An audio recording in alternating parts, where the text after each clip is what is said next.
Paul Litherland is a name familiar to a lot of you, a highly respected and celebrated educator who goes to schools to teach students about cybersecurity and staying safe online. He is regarded as a leader in his field.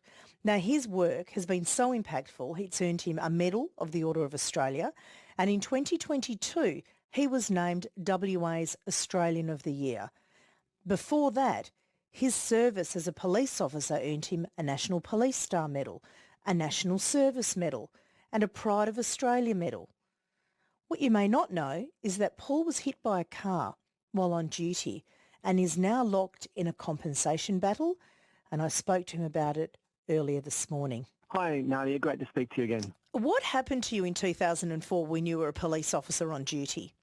Oh, well, I was heading home on my police motorbike, and I'd stopped to help a guy who got bogged in the middle of the freeway. This is before the railway went through, and I was just on the right-hand emergency lane trying to help him out, but I was calling for a tow truck when all of a sudden I heard screaming tyres, looked to the left, and there was a car heading towards me at 80 k's an hour. Obviously didn't see me there and saw brake lights in front of him and swerved, and so he ploughed straight into me, threw me about 10 metres down the freeway, and I landed on my back and broke a couple of vertebrae, ruptured 3 discs, hit my head on the freeway. Luckily I still had my helmet on, but also received quite extensive brain injury, and then got hit by a secondary car as I was lying on the freeway and thought I was going to die. So,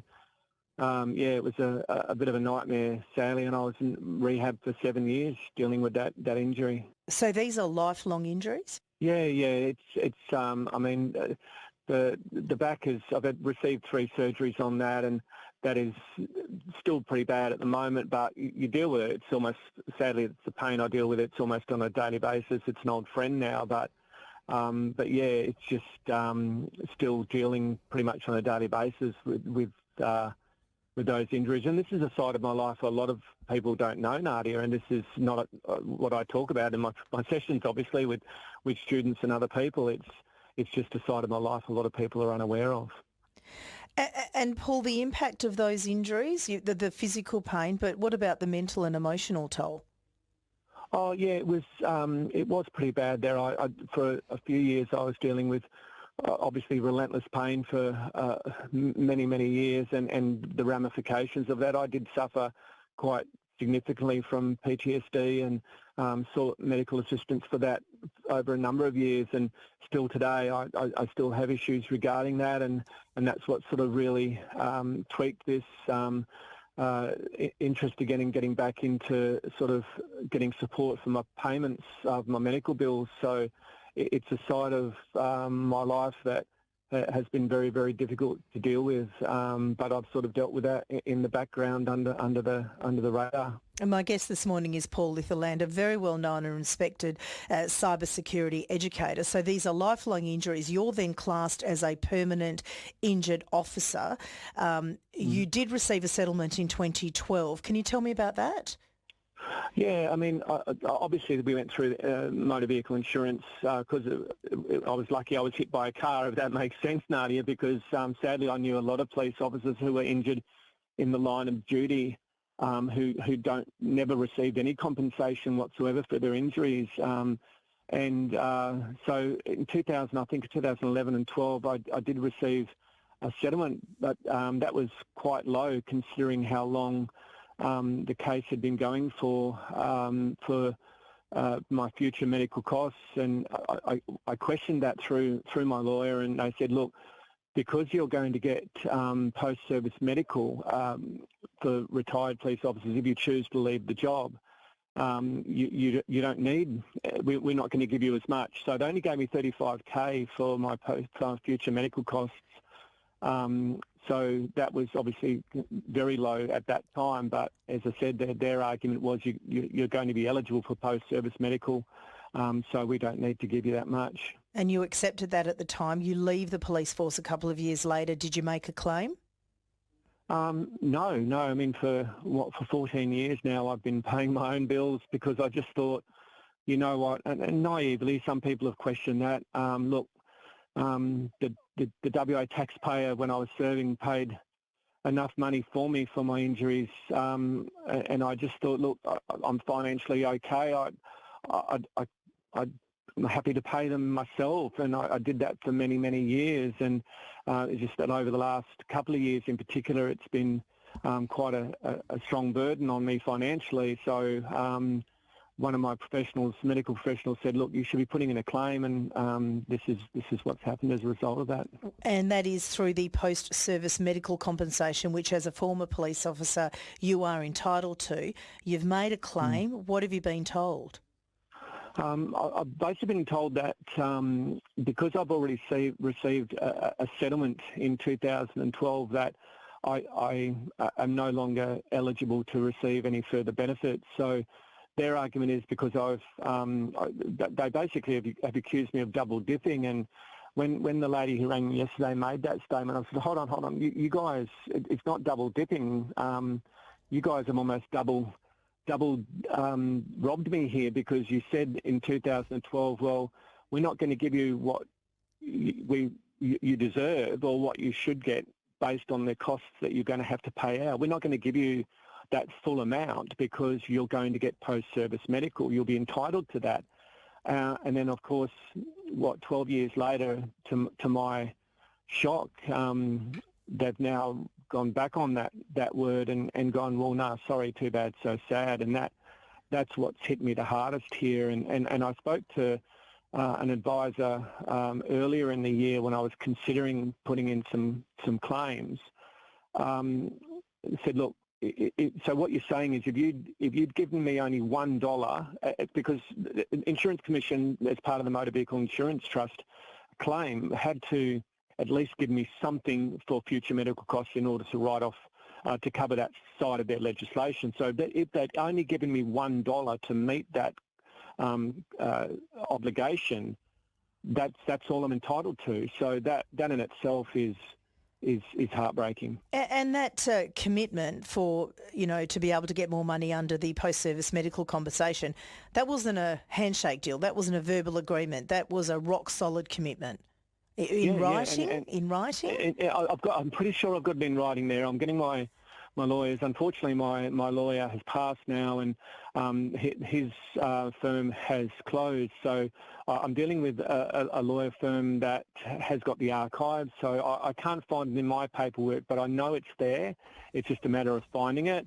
And their argument was, look, if you've got that, then maybe we can review. But as it stands at this stage, the legislation states that we can't give you any further settlement because you've already received a settlement, even though, as I said, that settlement was based on my ability to access post-service medical. Paul Litherland is my guest this morning on 102.5 ABC Perth and across WA, talking about a compensation fight that he is now embroiled in. So you obviously, as you said, in the meantime, have been paying your own medical bills. Do you know how much it's cost so far? Yeah, all up, I've spent about $135K on my own bills for a work-related injury. Yeah. And a conscious effort to do that because you wanted to save taxpayers that burden. Yeah, I mean, that's the kind of person I am, Nadia. It's just, look,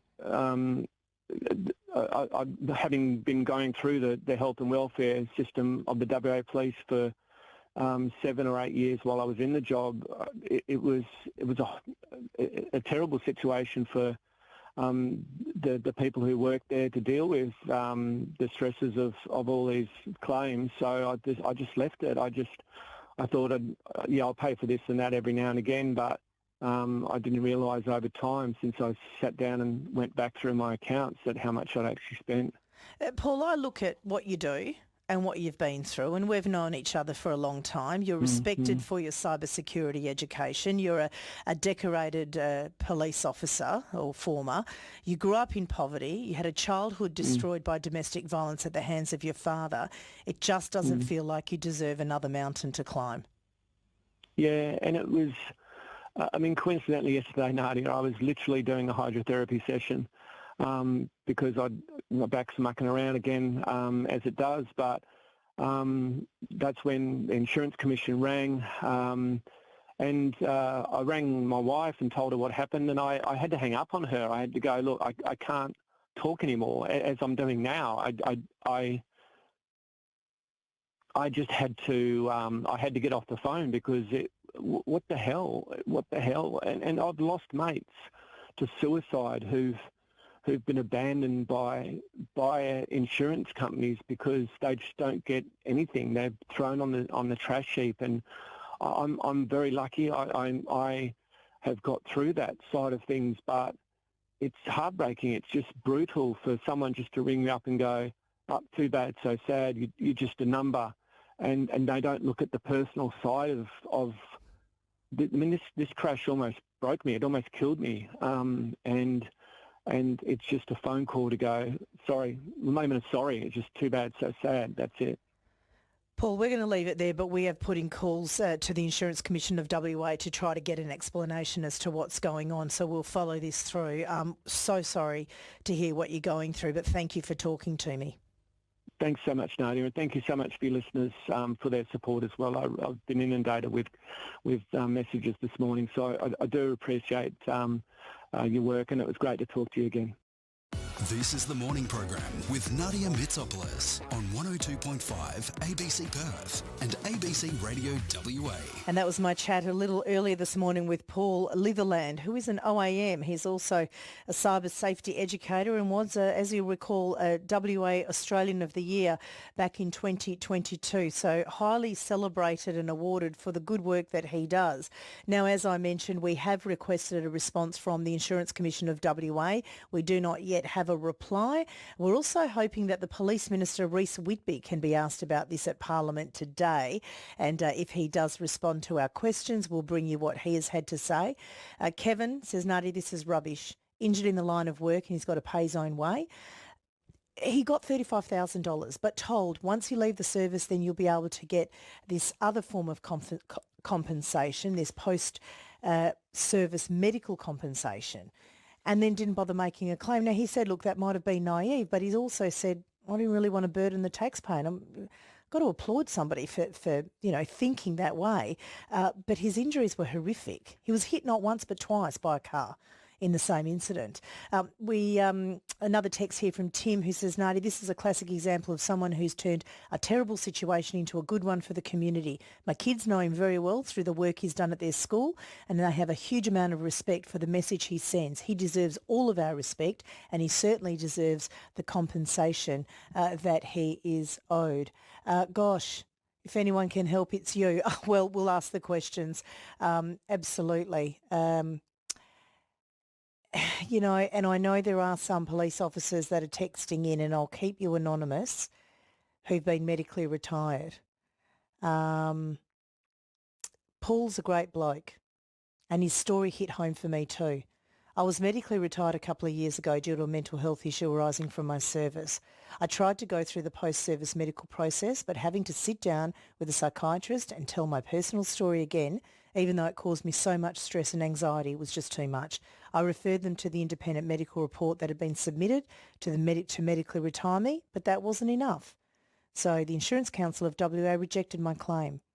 As a result, I'm forking out nearly $400 a month for ketamine therapy out of my own pocket, and this is probably going to be required for the rest of my life. Is there something broken with this system? I do not know, but I certainly want to find out. If you've been through it, I'm happy to keep you anonymous. I know a lot of retired police officers. That's fine, because I've talked a lot about the PTSD that a lot of you do suffer as a result of your service and when you are medically retired.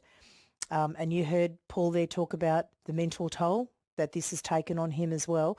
Give me a call. He was injured quite severely, not hit once but twice by a car while on duty back in 2007. He was given $35,000 in compensation, but told you're only getting a little bit because when you leave the police force, you'll be able to get more. Never made a claim other than that $35,000 because he didn't want to burden taxpayers, but now he's got bills of over $100,000 and he's decided that he probably does deserve a little bit more and he can't get it. He's being told he's already got some and that's it.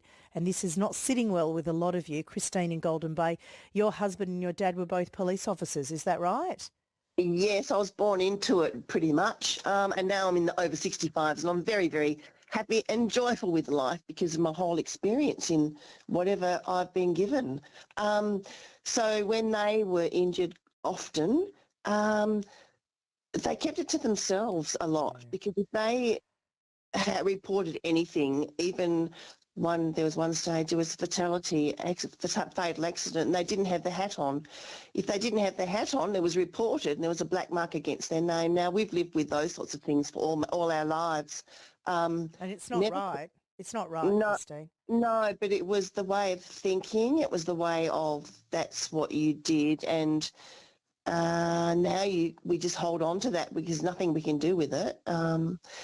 But emotionally, apart from physical injuries, emotionally it just goes right through your life. Yeah, and it never leaves you. Christine, thank you. I appreciate you calling this morning. This one from an anonymous listener. Paul is not alone. Our daughter had an accident over 18 months ago. It was whiplash. Has not been able to work since. Has lost her wages. She's now been diagnosed with post-concussion syndrome. She's had a week's wage paid. And that's all now she's exhausted her savings and is relying on us. And we are pleased to help. And of course we will.